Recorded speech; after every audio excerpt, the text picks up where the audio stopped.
To another episode of the Decommunity Podcast. I'm Bernheim. I'm one of the co-founders of Decommerce, and I'm bringing you the inside scoop of everything brands, media, community, and innovation, where we talk to global leaders about what they're excited about in terms of innovation and community and how they act on it. And today, I couldn't be more excited to have Amanda Dorenberg here. She is the global CEO of Artshouse Media Group, which owns the rights to titles such as CEO of Billboard UK, Billboard Canada, member of the Forbes Tech Council, and so much more. I think there are so many things that I could say about this, but I'd love for you, Amanda, first of all, to welcome you here and to ask you to briefly introduce yourself. Thank you so much. It's a pleasure to be here. Hello to all the listeners, and honored to spend some time with you today. As mentioned, my name is Amanda Dorenberg. I am the global CEO of Artshouse Media Group, or AMG for short. We do own the rights and titles to Billboard Music Magazine in Canada, as well as in the UK, Rolling Stone Magazine in Quebec, which is a province or state, however you want to reference it, in Canada, and a number of other publications globally, such as Arts Help, which is a cause marketing publication focused specifically on digital arts, and a few other things, but very excited to be here. Great to have you here. And we spoke a little bit about community earlier, and I'd love to ask you what community means to you. It's a great question, and it can go in many different directions. I think for me personally, I'm going to answer it in twofold, personally and professionally. So personally, community is a very small group of family for me. So it's fostering these relationships, these very close relationships. My two business partners, Elizabeth and Mo, are family to me. I lovingly call Elizabeth Sis and Mo Fammy. So that to me is community, and blessed to be able to build this company with my two dearest friends. On the business side, for us, our ethos from a community perspective is to provide a global opportunity for local talent in whatever region we're operating within. So as mentioned, we have a lot of global publications. And so whichever region we're in, the local talent and the local voices that are within those regions, it's to our core to be able to provide them an opportunity to amplify their voice on a more global scale. So whether that be a Canadian artist, a Canadian talent, or a UK artist, we want to ensure that we're amplifying what they have to say and what their message is on a more global scale. So that community of fostering and being able to provide opportunity is what really defines us to our core. And there you shared with me earlier as well how it's not just a word to you, and how you've built your entire entrepreneurial trajectory, career trajectory on this, what many just use as a word, community, but how you've started really building your network in the very early days, where you shared a bit more about your times in the fashion space. I'd love to hear more about that so the listeners get more of a flavor of what you actually mean by the word. Absolutely. I was very young. At the time, I was 14. I was scouted by elite models. At 16, I was signed by IMG Worldwide. And I didn't really look like the typical model back then. I would build relationships with the production crews. I was like, why are you choosing, this aesthetic of model? What's the goal here? I built a great deal of relationships within that space with the photographers, the set designers, the production crews, the lighting techs. And from there, in my 20s, I actually opened an artist representation agency because people ended up coming to me asking questions. And I was like, oh, I kind of have the answer to this question. Maybe there's a business here that could work. And so I opened an artist representation agency focused on like DOPs, photographers, videographers, and a model placement agency, because younger models were coming to me saying like, wow, you're booking all of these like great campaigns. You get to travel around the world. You don't look like everybody else. So how are you doing that? And for me, it's that personal community of like, let me help the next generation, or let me help the people around me. So that was my early stage through my teens and 20s, but definitely always been an entrepreneur. And share a bit more of how maybe those learnings and experience you had there influenced how you then got more into the art space, and more specifically how you feel like learned what community means, and how you could also leverage, by adding value to people, leverage that, also build a business in the art space. Because I know you started your venture there and it basically blew up super fast. Can you share how that happened? My business partner, let me be very clear, Mo was the original founder of Arts Help, which is now the largest global digital arts publication, specifically focused on cause marketing and education. During the pandemic, we won a Guinness Book of World Records because we held the largest online Zoom creative community. So everyone who wanted to like build art together, just be online in a community. Wow. In one call. In one call. Can you share what happened on this call? It was just creative. There was a community, truly a community of artists who came together. We advertised it on our socials. So when we started back in 2018, within 12 months, we grew to like 20 million followers. And we thought, okay, maybe there's a business here. And originally it is just a community. To be very clear again, Artshouse is a not-for-profit. So we're not looking to monetize or gain funds from anyone. It is truly based on community and based on providing a platform for artists to be able to share their voice. And we sent art into space. We worked with an aerospace engineer and sent art into space. Also happened during the pandemic. And it was just a way to try to brighten people's day-to-day lives during a time that was like really challenging for a lot of mental health issues. So we kind of formed together and leveraged our social networks and our community to put the word out. And it was really powerful. It was really beautiful to watch. And from that, we formed a deep partnership with the United Nations and formed a spin-out organization called the Climate Library, where we are working with the United Nations to digitize 190 plus countries of climate legislation because it's all on ink and paper, old school. So we're digitizing it to make sure that it remains. And once again, like very focused on the UN SDGs with those two particular platforms. And yeah, the community is really important to us, whether that be, the community who's involved with the United Nations or our organic community of followers and artists and creators. Under Artshouse, we created something called Conscious Crypto Creator because there's a lot of focus on Web3 and crypto. And we wanted to ensure that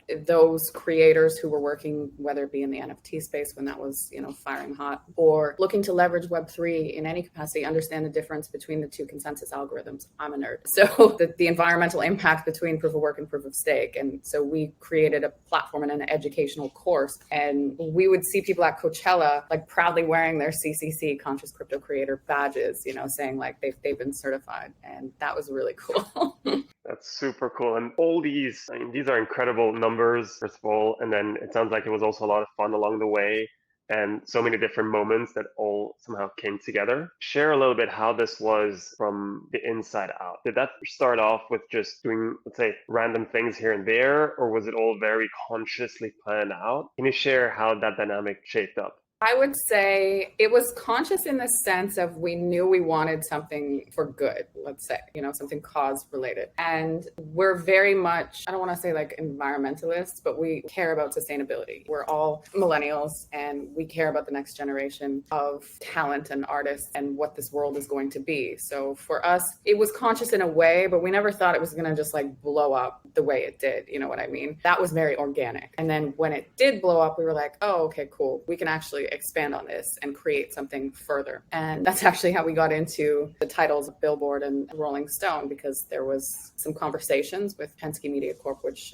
is the parent company. They own a number of different titles globally. And we had an offer for Artshouse from a different company. It wasn't from Penske, for a very substantial amount of money. And we said, no, we're not for sale. And then Penske approached us and we were like, no, we're still not for sale. But from there, it was just a relationship that we built. And now we have these amazing titles globally. Wow, and I'd love to go more into those titles and how you see innovation happen there. Before that, I'd love to understand if now in hindsight, you know why it blew up so much and so quickly. Would you be like, yeah, we did this and that's why it happened? Or it's still kind of a mystery? I think it was very authentic. It was very organic. There was no hidden agenda. It wasn't a business trying to sell something. It truly was about building a grassroots community of artists and creators and giving them a platform to share what they were working on. And every day we would post like creators who were unknown as well. Like it wasn't about focusing on the celebrity talents, the artists who have already broke, the painters who have already broke, the sculptors. It was really about focusing on the grassroots talent. And it went from all different, mediums. We didn't focus specifically with Art's help on, okay, you must be a painter, you must be this type of artist. It was all mediums. You could be a street artist. You could have been, or could be somebody who uses dominoes and creates art from that. Like it was very organic, and just sharing that content became so viral because it was unique. And, a lot of people hadn't seen this. So it just kind of spiraled pretty quickly. very authentic and real. Let's say you just cared about what people did and wanted to be supportive from what it sounds like. And now if we take this snapshot from then and we make the step to now where you get to lead and work with big corporations, with people that are they have targets, they have certain things they need to achieve, where there needs to be a plan. And also to listeners here who might be CMOs, CEOs, digital marketing managers at some big corporations, like, yeah, this sounds great, but you were basically playing around and that sounds fun and it worked really well. What's now, with your knowledge from those big corporations now, ways that you could still learn, like take those learnings and bring them into an environment where it's a bit maybe more rigid than just trying things? What's your take on that? Okay, so for all the listeners, to be very clear, I've always been an entrepreneur. My business partners call me a human calculator. I'm the numbers and the legal person. We have a very good balance in our team, especially in our founding group, where I am very much the business. I'm the planner, and Mo is the dreamer, the creator, and Elizabeth is the revenue generator. So we have a very good balance between the three of us as founders and executives. Prior to this, I had built 2 startups in the offline media space. I sold one. You can Google it. It's online. I sold one to Bell Media, which is a big telco, and another one to a company called Outfront Media, which is an at-home company. And they were advertising technology companies. So I'm very much an entrepreneur with a long-term vision. I am the strategy. I'm the numbers person. I'm putting the financial plans together. I'm working with legal, and I love, give me an 80-page legal document, I'm in heaven. We just have a core team that really gets each other, and we understand each other's strengths, and thus we also understand our own weaknesses. I know that I'm not the creative mind that Mo is. Like, he has these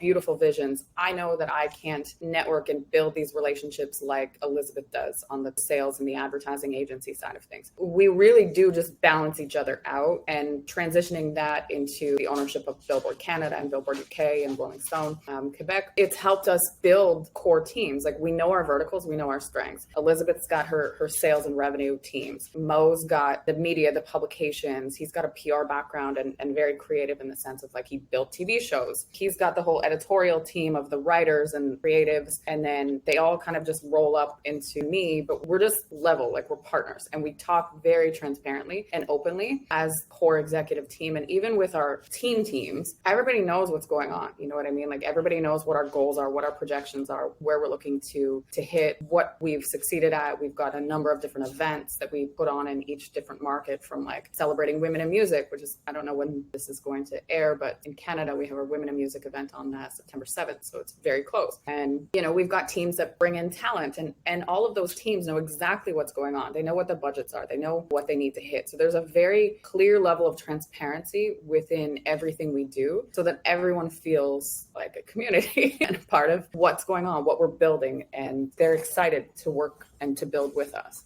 Again, it's about that transparency, authenticity to get people together and building something awesome. And now from you as, let's say, the leader now there and shape that culture as well. I feel like when we talk to a lot of people, like they say, yeah, I know community makes sense, but it's so hard for me to say why exactly. Or if I do, I need to put hard metrics within the first month. What's your take on that from your experience of how it's really shaped up to be so valuable to you, even though it was a nonprofit? Well, one company was a nonprofit. The others are for-profit. So AMG, just to be clear, AMG is a for-profit company, and we have 6 different subsidiary companies underneath that, one of which is a not-for-profit. The others are for-profit companies. So with AMG, Artshouse Media Group, all of our sub-teams, once again, there's the same core 3 executives. So us as founders, myself, Mo, and Elizabeth, we are the executives within each of these subsidiary companies. And that just provides sort of the ethos for all of the teams, from the senior leadership as well as the mid-level, as well as the junior and entry-level roles. And everyone has the same access. So for us, when we talk about community, there's no restriction. There's no ego. There's no, I have this title, so you can't talk to me. Anyone can come and question what we're doing. Absolutely anyone. It doesn't matter. They can say, well, why did we do this? Why are we holding this event? Why did you make this decision? And we'll explain ourselves to them. We'll take the time and help them understand. And for us, that just inherently fosters trust and transparency. And of course, there's certain things that we can't share with everyone. Like, this is a business at the end of the day. We can't share HR stuff, certain financials we're not going to share with everyone. However, we do try to strive and provide as much transparency as possible to ensure that our teams are comfortable with us as leaders to be able to follow our guidance, to be able to follow our vision, to be able to follow our dream. And even from my perspective, and I know from my business partners' perspectives, when we get hit up every day from like young talent and myself, I'm the youngest CEO of any Billboard brand globally. So I just turned 41. Very happy about that. When I took over a data science company, I was 37 as the youngest president then. I had 2 tech exits by the time I was 34. And I speak very openly about this. I get hit up every day from young entrepreneurs, from young women who are looking for a mentor. And I'll take the time out of my day. But my team sees that, and inherently they do the same thing. When they get hit up, they're like, oh, if our CEO can spend 15, 20 minutes talking to somebody who's very inspired perhaps by her journey or by her career, then we should be able to do that too. For me, it's really culture, like unapologetically myself. I'm sometimes too transparent. I love that. So it's really including people on the journey and also a very giving mindset, which I feel like what resonated with so many people that joined your journey. Now, when we think about and look a bit on the present and glimpse towards the future, what is it? Because I know you're really passionate about innovation and technology. What is it that captivates your mind and the things that you love working on right now that you think are relevant for the industry?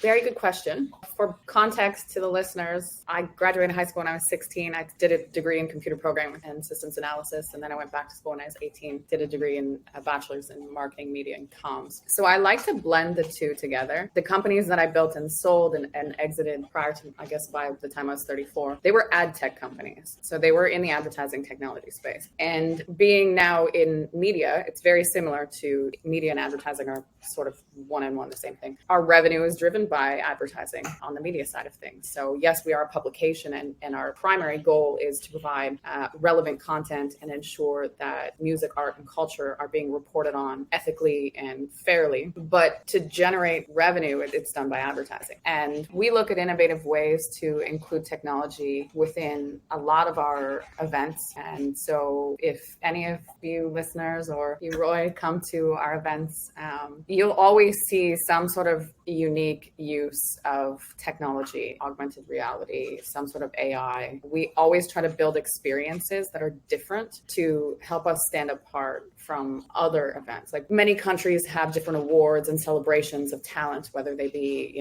industry specific, such as ours. We've got our Power Players events, which honor the top music executives. We've got our Women in Music events, which honor the females, whether they be artists or industry in the music space. And so for us, being able to provide some sort of like physical and digital touch point, there's always some sort of tech in every single one of our events, everyone. And something that's going to give you this immersive experience, whether it be you walk in and you're on this floor that like, as soon as you step, it changes what's above you. Like we've done some really creative, cool stuff.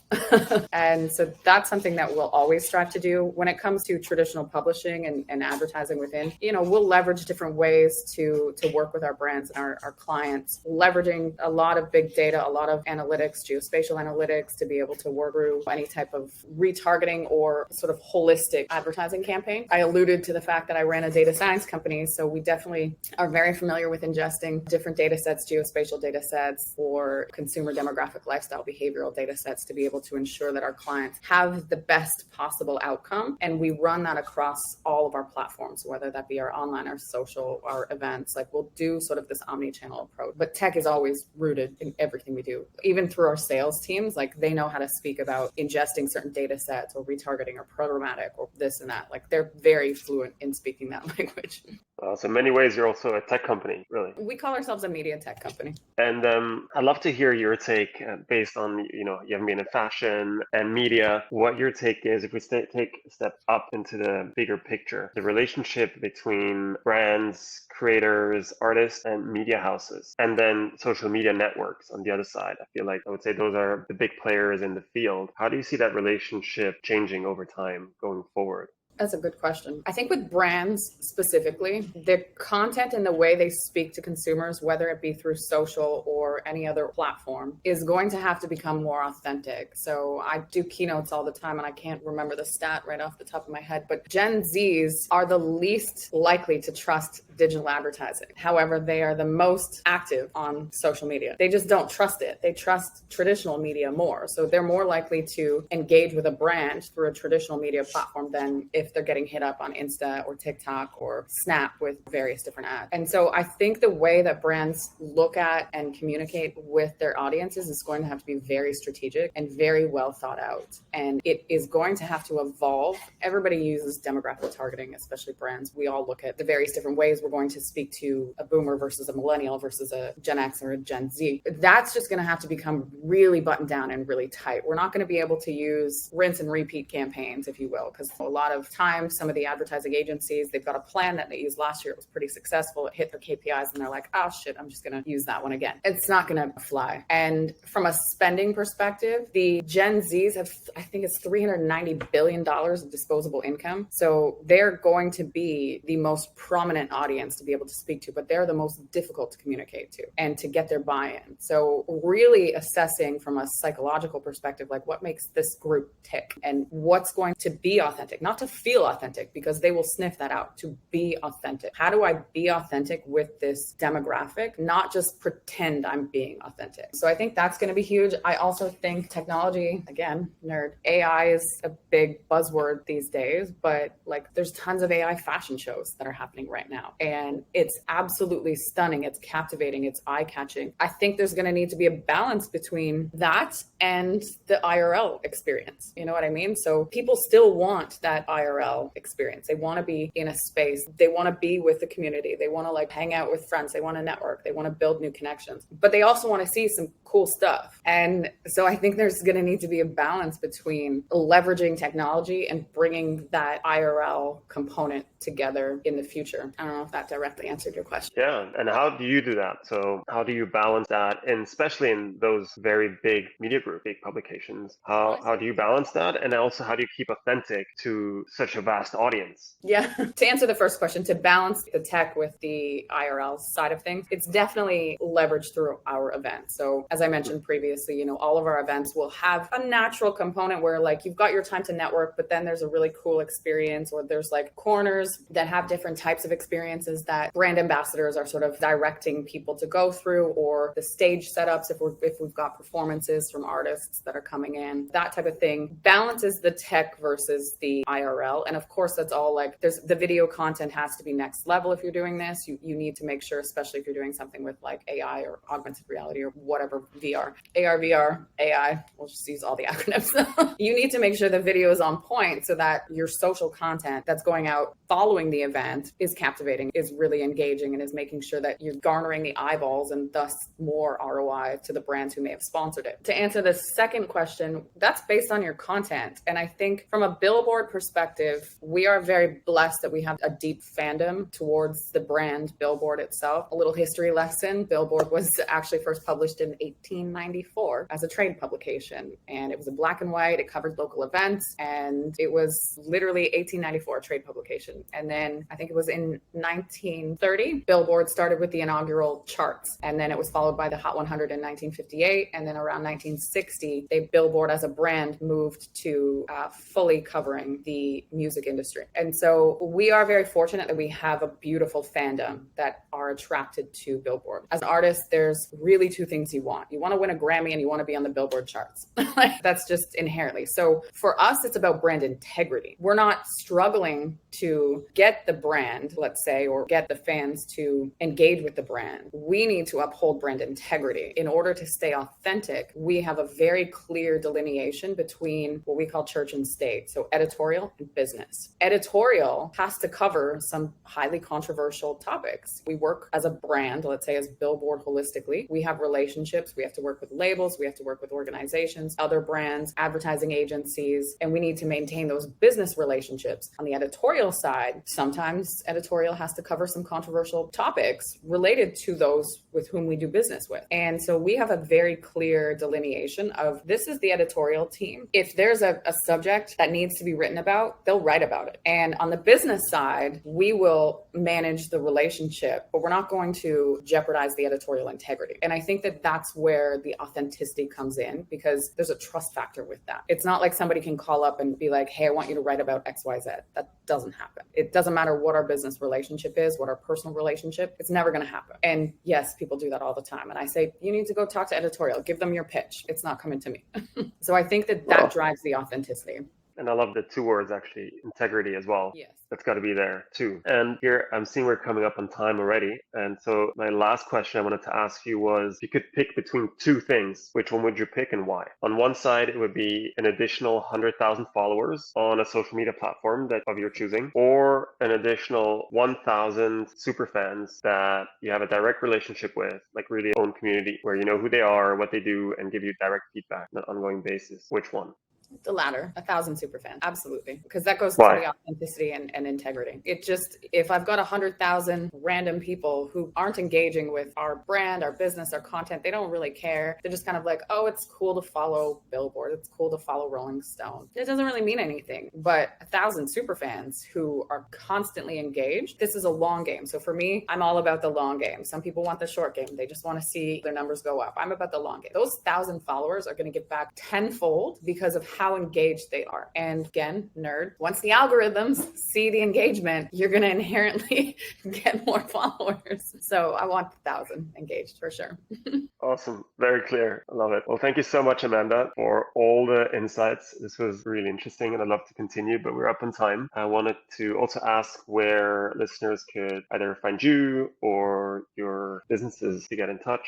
Absolutely. They can find me. I'm mostly active on Instagram or LinkedIn, just at Amanda Dorenberg. And then for the Billboard brands, at Billboard CA, at Billboard UK, or Rolling Stone QC. Amazing. Yeah, thanks so much and chat to you very soon. Thank you. Pleasure.